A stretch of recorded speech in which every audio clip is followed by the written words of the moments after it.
नमस्कार मंडळी, कसे आहात? उत्तम ना? चला आज पाहू उज्जैन यात्रेचा दौरा. ओंकारेश्वरला जायचं आहे. इथून प्रवास आहे आपला 120 किलोमीटर.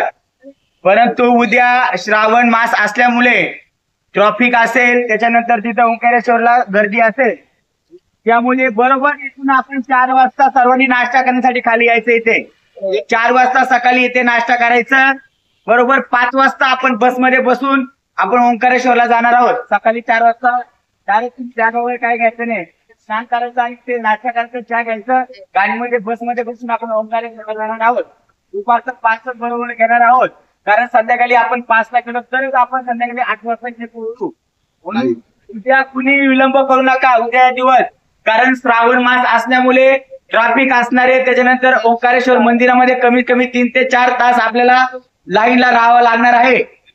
याची सर्वांनी नोंद घेऊन उद्या दक्ष सर्वांनी सूचनाचं पालन करावे. बरोबर 4 वाजता खाली नाश्ता चहासाठी यायचं आहे. अशा प्रकारे महाजनच्या सूचनेखाली आमचा स्थानिक प्रबंधीचा दिवस सुरू झाला. नमस्कार मित्रांनो, आपलं सोमदाई तीर्थयात्रेमध्ये स्वागत करत आहे. आज आम्ही आलो आहोत उज्जैन यात्रेमध्ये. आज आमच्या उज्जैन यात्रेचा पहिला दिवस चालू आहे. आता निघालोय आम्ही महाकालेश्वरच्या दर्शनासाठी. माझ्या बरोबर आमचे यात्रेकरू आहेत.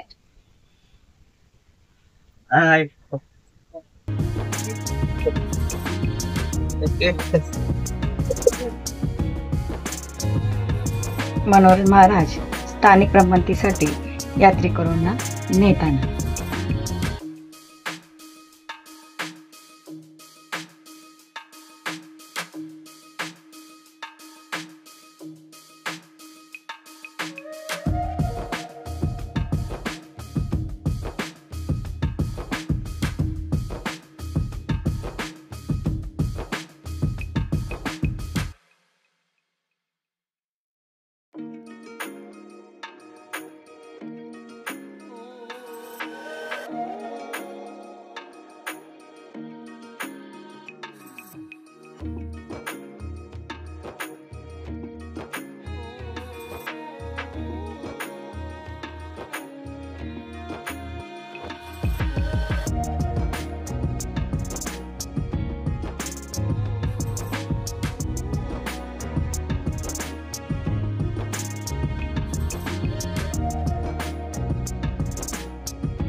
कसे वाटले व्हिडिओ? कमेंट बॉक्समध्ये कमेंट करून सांगा. लाईक आणि शेअर करायला विसरू नका. आमच्या नवीन यात्रेत सांगण्यासाठी आम्हाला लवकरात लवकर संपर्क करा. पुन्हा भेटू नवीन व्हिडिओमध्ये. तोपर्यंत धन्यवाद.